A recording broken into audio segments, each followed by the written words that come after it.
Chat GPT हो गई, AI tools हो गए, उनका यूज करना चाहिए। 2 दिन होगा, 3 दिन होगा, लेकिन अगर हम तीसरी बार खुद ही क्वेश्चन अपने खुद से पूछे करना क्यों है, कर क्यों रहे हम, तो मुझे नहीं लगता कि हमें डीमोटिवेशन फील होगा। गर्ल्स स्टूडेंट्स रहती हैं, फीमेल स्टूडेंट्स रहती हैं, उनको घर में वैसे बहुत सारे काम रहते हैं, तो आप कैसे मैनेज करते थे पढ़ाई को? एक मैनेज करके चलना पड़ता है, लेकिन मेरा क्या है सर, 2 ही काम होते हैं, या तो पढ़ना और जो मुझे फ्री टाइम मिलता है उसमें मैं क्या करती हूँ। एमएससी माइक्रोबायोलॉजी जैसे कठिन विषय में प्रैक्टिकल और थ्योरी को कैसे बैलेंस किया आपने? ज्यादा अगर फोकस करे प्रैक्टिकल वर्क पे, जो ज्यादा इंटरेस्टिंगली होता है थ्योरी के रटने उससे।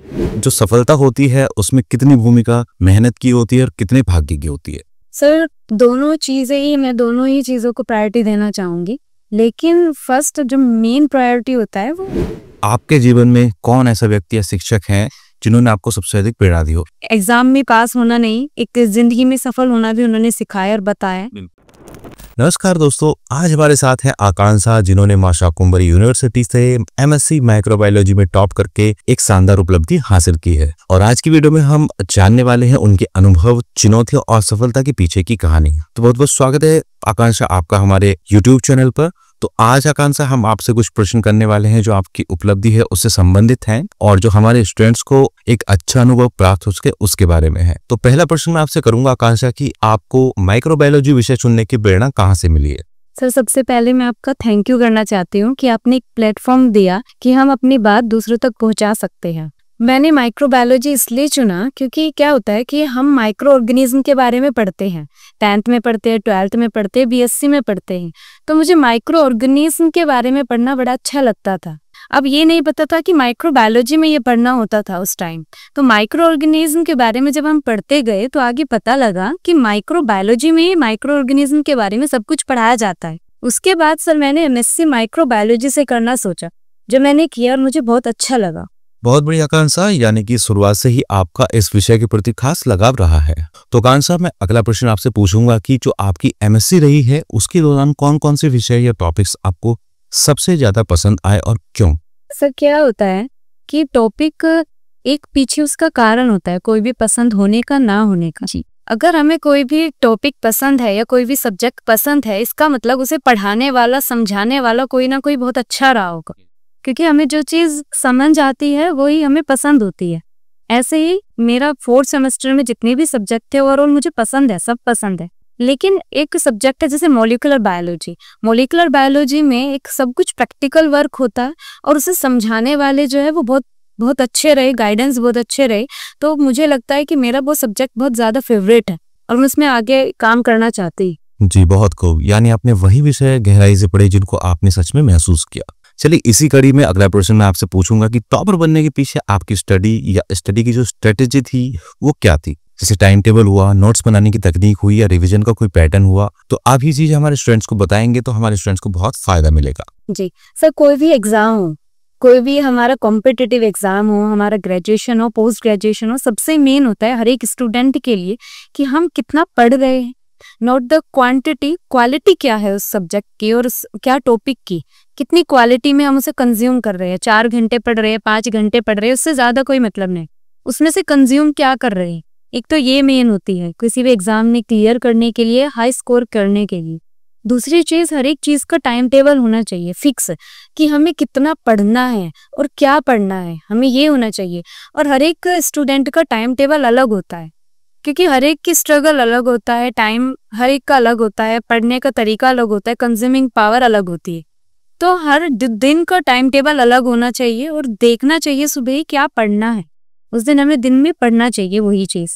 और दूसरी चीज, शॉर्ट नोट बनाने चाहिए हमेशा। मैं जो भी पढ़ती हूँ उसे शॉर्ट नोट में ऐसे बनाती हूँ और इसे क्विक रिवीजन करने के लिए उसे यूज करती हूँ, क्योंकि हम जितना रिवीजन करते हैं, ये चीज बहुत मायने रखती है हर एक स्टूडेंट के लिए, कि जितना रिवीजन करते हैं वो ज्यादा अचीव कर पाते हैं इनको। ये बहुत मेन चीज है सर। बिल्कुल सही बात कही आपने। तो आकांक्षा, इसी कड़ी में पूछूंगा कि जैसे कि अभी हमने मनोज उरान का एक इंटरव्यू किया था अभी कुछ दिन पहले, तो उन्होंने बताया था कि एआई का उन्होंने बहुत अच्छे से यूज किया था अपने स्टडी के लिए, जैसे चैट जीपीटी हुआ, इस तरीके की एआई की चीजें उन्होंने काफी यूज की। तो मतलब आप भी कुछ इस तरीके की चीजें यूज करते हैं अपने स्टडी से रिलेटेड, जो आपको ऐसे मदद करता है? जी सर, जी बिल्कुल। चैट जीपीटी हो गई, एआई टूल्स हो गए, उनका यूज करना चाहिए और इनसे बहुत ज़्यादा हेल्प भी मिलती है। लेकिन अगर हम किसी बुक को पढ़ते हैं, उसमें क्या होता है, चैट जीपीटी हम जो डाल रहे हैं सिर्फ हमें वो मिलता है, लेकिन हम जब बुक को पढ़ते हैं किसी भी, तो हमें 10 चीज़ें एक्स्ट्रा मिलती हैं और 10 चीज़ें ज़्यादा सीखने को मिलती है। चैट जीपीटी भी एक जगह सही है, टाइम टू टाइम बहुत बहुत यूजफुल होता है, बहुत काम आता है और मेरे भी बहुत काम आया। बिल्कुल, जो आपने टिप्स दी हैं वो हमारे छात्रों के लिए आई होप बहुत ज़्यादा उपयोगी रहेंगी आगे चल के। तो अब मैं आपसे अगला प्रश्न पूछूंगा कि क्या इस सफर में कभी ऐसा समय आया है जब आपको लगा हो कि आप थक गए हों? आपने खुद को कैसे मोटिवेट किया उस टाइम में? मतलब एक टाइम ऐसा आता है कि जब आपको वो लगता है कि आप थक गए हैं, बिल्कुल डीमोटिवेट हो जाते हैं हर चीज़ से, तो उस टाइम पे आपको अपने आप को कैसे मोटिवेट किया? सर क्या होता है कि हर एक के फेज में डीमोटिवेशन भी होता है और मोटिवेशन भी होता है, क्योंकि किसी की भी लाइफ ऐसा नहीं होता कि अच्छी अच्छी चल रही है। सभी की लाइफ में स्ट्रगलिंग फेज जरूर आता है, और मैं अपनी बात करूं तो बहुत बहुत ज़्यादा था। एमएससी के दौरान तो बहुत ज़्यादा था, कंपैरिजन टू द ग्रेजुएशन और 12th एमएससी में बहुत ज़्यादा था। लेकिन क्या होता है, हमारा जो मोटिवेशन होता है या तो हमारे अंदर होता है या फिर हमारे पेरेंट्स, हम अपने पेरेंट्स से सीख सकते हैं।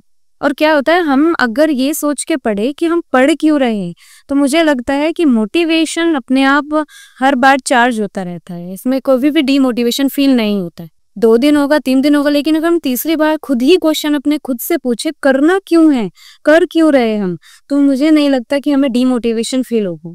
जी बिल्कुल आकांक्षा, बहुत बढ़िया बात कही आपने। और इसी से रिलेटेड मैं आपसे पूछना चाहूँगा कि जो गर्ल्स स्टूडेंट्स रहती हैं, फीमेल स्टूडेंट्स रहती हैं, उनको घर में वैसे बहुत सारे काम रहते हैं, तो आप कैसे मैनेज करते थे पढ़ाई को? मतलब सभी गर्ल्स स्टूडेंट जानना चाहेंगे, बहुत सारे जो घर पर काम करते हैं, उनके लिए क्या आपके टिप्स रहेंगे इस बारे में?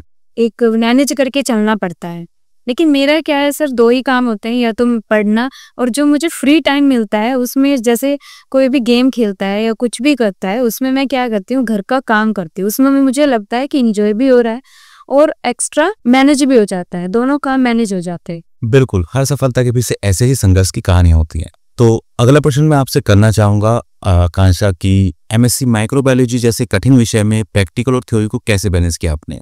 सर इसमें क्या होता है, माइक्रोबायोलॉजी जो वर्ड होता है उसमें दोनों ही आते हैं, हमारा प्रैक्टिकल वर्क भी आ जाता है और थ्योरेटिकल वर्क भी आ जाता है। लेकिन अगर हम बात करें प्रैक्टिकल वर्क की, प्रैक्टिकल वर्क ऐसा वर्क होता है, हम अगर उसे जितनी बार करते हैं, जितनी बार रिपीटेशन करते रहते हैं, तो वो चीज उतनी ही अच्छी होती चली जाती है। हमारा क्या होता है, माइक्रोबायोलॉजी में जो हमने प्रैक्टिकल किया वो एज अ थ्योरी पूछा जाता है, तो हम ज्यादा अगर फोकस करें प्रैक्टिकल वर्क पे, जो ज्यादा इंटरेस्टिंग भी होता है थ्योरी के रटने उससे, तो हम क्या करते हैं, ज्यादा फोकस करें अगर प्रैक्टिकल वर्क पे और प्रैक्टिकल अच्छे से करें, तो उसे एज ए थ्योरी में ही ज्यादा अच्छा कर सकते हैं। सही बात, ये होता है इसे। जी, मतलब जो प्रैक्टिकली आप करते हो वो आपकी मेमोरी में अच्छे से फिट हो जाता है, क्योंकि जो प्रैक्टिकली आप देखते हो वो चीज़ें आपके दिमाग में बहुत अच्छे से जाकर मेमोराइज हो जाती हैं। तो चलिए आकांक्षा, अगला प्रश्न मैं आपसे पूछूंगा कि जो सफलता होती है उसमें कितनी भूमिका मेहनत की होती है और कितने भाग्य की होती है? सर दोनों चीजें ही, मैं दोनों ही चीजों को प्रायोरिटी देना चाहूंगी, लेकिन फर्स्ट जो मेन प्रायोरिटी होता है वो तो हार्ड वर्किंग ही होता है, क्योंकि बिल्कुल जो भाग्य होता है ठीक है लिखा हुआ है, लेकिन उसे चेंज भी किया जा सकता है हार्ड वर्किंग से। और हार्ड वर्किंग एक ऐसी चीज होती है जो किस्मत को भी बदल के रख सकती है। बिल्कुल सही बात कही आप, मेहनत ही भाग्य को बनाती है, ये बिल्कुल अच्छी बात कही आपने, और हमारे बहुत सारे स्टूडेंट्स इससे प्रेरित होंगे। और अगला प्रश्न मैं आपसे पूछूंगा आकांक्षा की, आपके जीवन में कौन ऐसा व्यक्ति या शिक्षक है जिन्होंने आपको सबसे अधिक प्रेरणा दी हो? मतलब कोई ऐसा विचार हो या सलाह हो उनकी जो आपको हमेशा याद रहती हो? जी सर, गाइडेंस हमेशा स्टार्टिंग हुआ है घर से, और बहुत अच्छा एनवायरनमेंट मिला। ऐसा नहीं है कि कॉलेज में, स्कूल में नहीं मिल, बहुत बहुत अच्छे इंकरेजमेंट और गाइडेंस वाले टीचर्स रहे, बहुत ज़्यादा सपोर्ट रहा। उन्होंने एग्जाम में पास होना नहीं, एक जिंदगी में सफल होना भी उन्होंने सिखाया और बताया, जो चीज़ आज भी याद है। लेकिन ज़्यादा मोटिवेशन जो भी हर एक बच्चे का स्टार्ट होता है वो घर से होता है। पेरेंट्स क्या बताते हैं, क्या समझाते हैं, वो चीज़ हमेशा बच्चे को याद रहती है। ऐसे ही मेरा, जैसे पेरेंट्स हमेशा, माँ बाप का बहुत सपोर्ट रहा है, पिता का बहुत सपोर्ट रहा है, तो वो बताते हैं, समझाते हैं कि हमेशा पढ़ाई ही काम आती है और पढ़ना बहुत ज़रूरी होता है, तो उस पर बहुत ज़्यादा फोकस होना चाहिए। एक लड़की के लिए तो बहुत ज़्यादा ज़रूरी होता है। सही बात कही आपने बिल्कुल।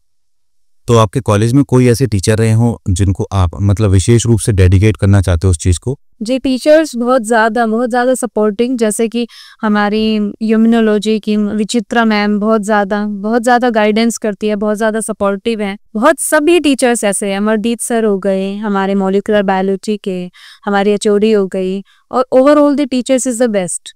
जी बिल्कुल सही बात कही। मतलब गुरु या मार्गदर्शक का जो योगदान होता है वो तो कभी भुलाया नहीं जा सकता है किसी भी सफलता में। तो अगला प्रश्न मैं आपसे पूछूंगा आकांक्षा कि अगर किसी छात्र को ये जो विषय है, जो सब्जेक्ट है माइक्रोबायोलॉजी, अगर कठिन लगता है तो उसको आप क्या सुझाव देना चाहोगे? जी सर, मैं तो यही कहना चाहूंगी कि अगर हमने पढ़ लिया तो वो कोई भी मुश्किल नहीं होता, और नहीं पढ़ा तो वो चीज मुश्किल होती है। इजी भी हो, अगर नहीं पढ़ी तो वो चीज मुश्किल ही लगेगी। कोई भी एग्जाम हो, कोई भी क्वेश्चन पेपर हो, नहीं पढ़ते तो वो मुश्किल ही होता है, वो कितना भी इजी है। और क्या होता है, कोई भी हम क्वेश्चन पढ़ रहे हैं, कोई भी एग्जाम दे रहे हैं, सबसे मेन होता है कि हम पढ़ कितना रहे और कितनी बार पढ़ रहे हैं। अगर हमें कोई भी क्वेश्चन हार्ड लगता है, कोई भी सब्जेक्ट हार्ड लगता है, अगर हम उस चीज को 10 बार पढ़ेंगे, 20 बार पढ़ेंगे, तो वो चीज अपने आप ही इजी होती चली जाएगी, और अपने आप ही वो सिंपल हो जाएगी, वो इजी और समझ आने लगेगी। मेन होता है कि हम उस चीज को पढ़ कितनी बार रहे हैं। तो बिल्कुल ये सलाह आपकी मैं उम्मीद करूंगा कि हर विद्यार्थी के लिए बहुत ज्यादा उपयोगी रहेगी। और आगे मैं पूछूंगा आपसे कि आपके फ्यूचर के गोल्स या आगे के लक्ष्य क्या रहेंगे? जैसे रिसर्च हुआ, पीएचडी हुई, या किसी अन्य क्षेत्र में आप जाना चाहेंगे, तो आपका गोल आगे का है क्या? मतलब भविष्य की आपकी क्या योजना है? सर, लक्ष्य तो बहुत है, लेकिन क्या होता है कि पेरेंट्स का और जब बच्चे का एक लक्ष्य हो जाता है तो उसमें एक 4 चांद लग जाते हैं। ऐसे ही मेरा कि जैसे पेरेंट्स का और खुद का भी यही है कि हाई प्रोफेशनल टीचिंग में और पीएचडी वगैरह में, हायर स्टडी में जाना है, एक तरह से बिल्कुल पढ़ना है। जी, बहुत अच्छी बात है। तो अंत में आपसे पूछूंगा आकांक्षा कि उन सभी छात्रों के लिए आपका क्या संदेश है जो अभी पढ़ाई के लिए संघर्ष कर रहे हैं, तो उनके लिए आपका क्या संदेश रहेगा? जी, फिर मैं तो यही कहना चाहूंगी, ग्रेजुएशन हो, पोस्ट ग्रेजुएशन हो, या कोई भी एग्जाम हो, उसमें क्या करना चाहिए, हमेशा कंटिन्यूटी बना के रखनी चाहिए। कोई भी एग्जाम फेलियर हमेशा होता है, जरूर होगा। बिल्कुल एक बार फेलियर होता है, 2 बार होता है, 3 बार होता है, लेकिन चौथी बार क्या होता है, अगर हम कंटिन्यूटी बना के रखते हैं और हार्ड वर्किंग रखते हैं तो डेफिनेटली कोई भी एग्जाम हार्ड नहीं होगा और 100% क्लियर होगा। जी, बिल्कुल सही बात बताई कि हार्ड वर्क बहुत जरूरी है, और जो हमारे स्टूडेंट्स को सुन रहे हैं उनके लिए बहुत ये प्रेरणादायक बात आपने बताई है। तो अंत में बहुत बहुत धन्यवाद देना चाहूंगा आकांक्षा आपको कि आपने अपना अनमोल अनुभव और विचार हमारे साथ साझा किए, और आपको आने वाले भविष्य के लिए बहुत बहुत शुभकामनाएं देते हैं। और सभी छात्रों से यही कहना चाहेंगे कि मेहनत कभी व्यर्थ नहीं जाती है, बस विश्वास बनाए रखें और मेहनत करते रहें। Thank you sir, thank you. Lastly thank you for this opportunity, thank you very much. तो साथियों, ये थी आकांक्षा पांचाल, जिन्होंने एमएससी माइक्रोबायोलॉजी में टॉप किया है माशाकुंबरी यूनिवर्सिटी से, और इन्होंने बहुत अच्छी बातें बताई जिन पर अगर आप भी अमल करोगे तो आपको बहुत ज्यादा फायदा होने वाला है अपनी स्टडी से रिलेटेड। तो बस साथियों, आज की वीडियो में इतना ही, मिलते हैं किसी और वीडियो में, तब तक के लिए जय हिंद, जय भारत।